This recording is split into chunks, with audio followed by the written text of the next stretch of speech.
guys, welcome back to the channel. Hopefully, like I said before, you guys had a good holiday. We are finally kind of back at the shop doing some customer work. This is a customer of ours. Originally, it was a Firepunk Comp 1 unit. And just for the record, nothing was wrong with this transmission. Took it apart. Everything looked good. A little bit of wear, but it is a drag truck. So again, this is not any shade. Yes, the transmission's gold. I haven't painted it yet, but we are doing some upgrades. Basically, a Comp 1 Firepunk unit comes with a DPC triple disc and a stock input shaft, which is located right here. And then he did have the factory overdrive piston seal retainer. We did swap that out, and he had some pump wear. Not sure if this is what it looked like brand new. I just want to say that no one makes brand new OEM gears. You can get the Chinese ones. There were some billet ones that had some problems. So OEM is what we use, especially on these big horsepower. You get a 48 pump. So unfortunately, we ended up ordering him a whole new pump.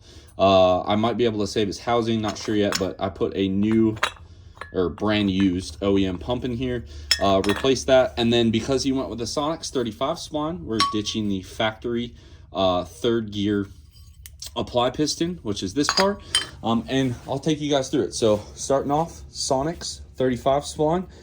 You guys saw me stack this all together to check end play and all my clearances. Believe it or not, first time in a while that it all worked right. So in this transmission, it is a little different than normal transmissions from us, just because it already was a Firepunk unit. A lot less to modify because Firepunk takes care of a lot of that work for us. So new OEM 48 pump. And if you guys are ever interested in the 48 pump, if you look at this double A part number, or really this whole part number here, the double A is a 48 pump body. Then you got to be careful and count the lobes to make sure it's a 48 gear set. Anyway, 48 pump, we have our billet Sonics piston support, or excuse me, stator tube in here. You guys can see how they did that. Then again, Sonics 35 spline. I did not put the seals on yet. I always check my end play without the stator tube seals on it, and I do it without the input shaft seals, and also this metal seal down here. I do that just to make my life easier. One thing that got upgraded, again, this was a Comp 1, now he wants a 1500 horsepower trans. So it's got a Goren billet Belleville spring in there, all new steels, reused OEM apply plate, made sure it was straight. In here we have a TCS billet intermediate shaft, which this shaft from Firepunk in their Comp 1 is just a stock shaft. So we upgraded that. It has the six pinion planetaries here, as opposed to your 47 RE. It's going to have this. This is a 5 pinion. This is a 6 pinion. This is 48. All of our big horsepower tranny builds get the 48s, even if it's not a 48 case. It is a full manual. He already had the billet retainer on here. As you guys can see, it's pretty close, but it actually does allow for full piston travel. On his billet retainer here, you do have to flip it around when you run the Transgo spring, or else the spring is just completely compressed. We're going to reuse his billet accumulator in his second gear servo here. He will get a, we're going to reuse his billet TCS. Change the springs around a little bit. In the Firepunk Comp 1, he already had the billet strut, anchor, and lever. Now, for those of you guys that are curious, if you bring us a transmission that's already got some billet parts in it, I'm fine reusing it. As long as it's in good shape, everything here looks awesome, saved him a little bit of money there. No big deal. In another attempt to help him out on some costs, the overdrive applies, which are these here. I pulled it apart, saw they were fine, put it right back together. We did not replace those. However, we did replace his overdrive brake clutches, his third gear or direct clutch, and 48 forwards as well. Obviously, you can see the second gear band is not in here yet. Again, this is for just checking the clearances. Moving on to his third gear drum, we do the Sonic Stack Up, which is 6 thick steels, and then, 6 thick frictions, 6 thick steels. And unfortunately, his was just a little tight still, so he has a 80,000 step. Now, we do offer these in a variety. So here's your OEM thickness right here, okay? Like so. Then you have this is the max machined mark. I believe this is about 110 off. And then I have varying thicknesses. There's a good one. These are the ones where you just need just a little bit. I have not had any issues with those breaking. So from there, we have the GPZs in here. Overdrives are there. You guys saw me measure for his intermediate shaft spacer, which is this guy right here. And then his overdrive piston spacer, which are these guys right here. And again, these are starting to get harder and harder to come by. Some of these are OEM. It's totally fine to reuse these. Just make sure you have the right one. And then Sonics offers a kit. Comes with a pretty thin one and then a bunch of these shims. I try not to do more than 2 shims. If I have to do more than 2, I try to find the OEM size. And this is this right here. That part number right yonder. All new bearings in his overdrive housing, which is these Koyo kits here. Service bearing kit. And that's what we use for the overdrive bearings. And then for his thrusts, he got all new thrusts as well. Direct drum got new bushings, pump got new bushings, new seal. On the full manuals especially, I always make sure I replace the shift shaft seal. That is this one right here. Full manuals, you have a lot more rotation of the shift shaft selector. And then new seals on his valve body. We got one of the MER Special 48Re full manuals. And then from there, the only thing I will do is not put a spring in his accumulator. It's a race truck. He's going to feel every shift. So from here, we will just put all of our seals on. And then on the Sonic shafts, okay, you want to put grease in this channel, okay? Grease the inside of the channel, put the seal on, and then don't put grease on the outside. These are a very tight fit. One of my biggest complaints with the Sonic shaft is just you're going to break one. If it's your first time with the 35 spline, order extra seals. I broke my first one. It happens. Don't beat yourself up too much about it. Then from here, second gear servo, put it all together, and we'll get this in the truck. His truck is a 0607.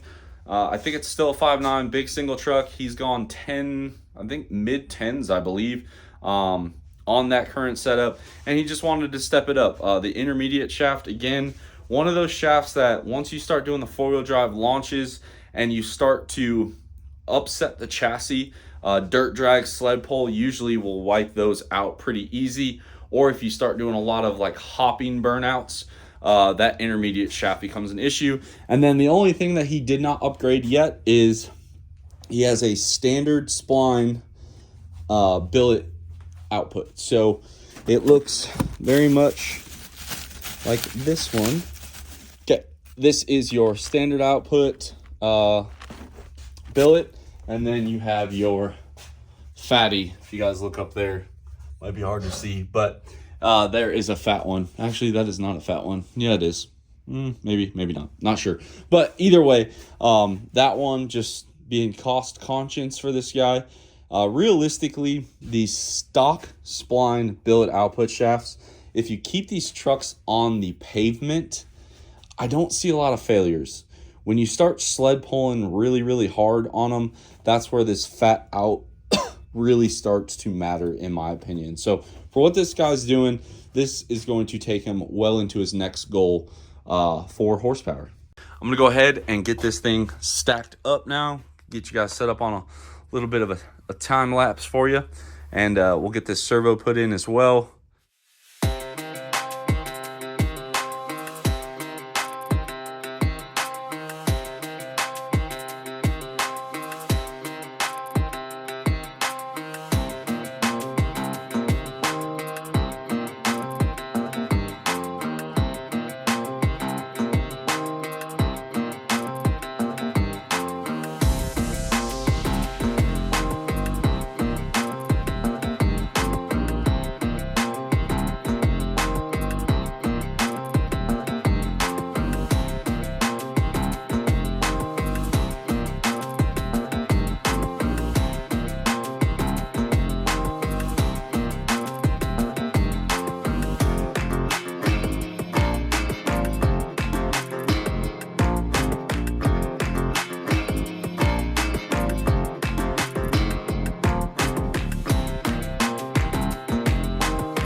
Okay, so you guys saw us. We put our seals on the pump stator tube. We put our seals on the input shaft. Again, that RTV, or not RTV, excuse me, the grease goes on the inside. Once you get it in the groove, you wipe it off, and then you slide that down. We obviously, you guys saw us do the second gear band. Now I am waiting on a servo spring, so unfortunately this is about where we're going to leave you guys. Not intentionally, but the servo spring is a problem. You always want to make sure you check your end play after you've put it all together. This one's right at 34 in the front, and then coming up from the bottom, we have 28. Now, in all fairness, when you guys do this yourselves, if you have a four-wheel drive truck, the rear end play really, I don't know, right around 40 is where I get nervous.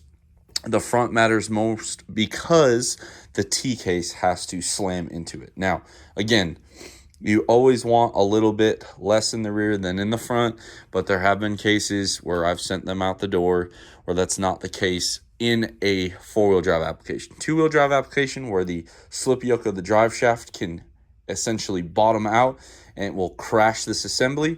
But being a four-wheel drive, you are a little bit more protected with the transfer case. That being said, it's really only the repairs. If it's a big build like this, something that we started from scratch, or something of this nature of horsepower build, I'm going to go back and either shim the overdrive, figure it out, and move it up. Sometimes when you have too much rear end play, usually it's the snap ring down here. I've seen it fixed a couple different ways. I've seen the overdrive bearing, which is this piece here, that groove. I've seen the groove worn out. I've seen the snap ring worn out, and also the case can wear out. Now, if it is a case or a snap ring problem or a bearing problem, no big deal. You just have to identify it. More than likely, it's your case. That snap ring gets beat up against the case. The case is aluminum. And in that case, you're going to get one of these. This is called a case saver. It installs in the bottom of the overdrive. Works really well. Can fix the case. Now, if you have a overdrive housing that already has a case saver in it and it's still out of spec, it's about time to get a new overdrive housing. They still sell brand new, they call it new old stock of these. You can find them on eBay. I've also had customers bring me good used ones. Realistically, if it's out, you need to fix it. A case saver is your one last hope for it. On like my own personal transmissions, the quad cab has a case saver in it now. I'll probably just get an overdrive housing for it at some point, so that way I can fix the play problem. But it was one of those things, I was kind of just too lazy to swap it all over. I'd already put it together, so you just put a case saver in it, you're done. And all these parts that we use, guys, you can get them through us. You can also get them through a bunch of other companies that sell these parts. The other thing I will say is that eBay can be your friend, as long as you know the part numbers. Stick with good brands, Sonex, Transtar, trying to think here, TCS. I try to stay away from some of the more off-brand stuff. You see any GoRam parts, those are good. But those are the big kind of companies that we deal with. As far as buying the used core parts, I use Transmission Supply Co. on eBay if I can't get it through our vendors, and I've had good luck with it. There's this Transmission Supply Co. where I get all my pumps from. I have yet to have one come back here that wasn't usable. So again, buy at your own risk. And yeah, a little transmission video for you guys. We've been a little quiet on the transmission front. The only other thing that this thing gets, besides the valve body, which we can't do until we get the servo spring, is we're going to reuse his deep pan that came with the fire pump unit.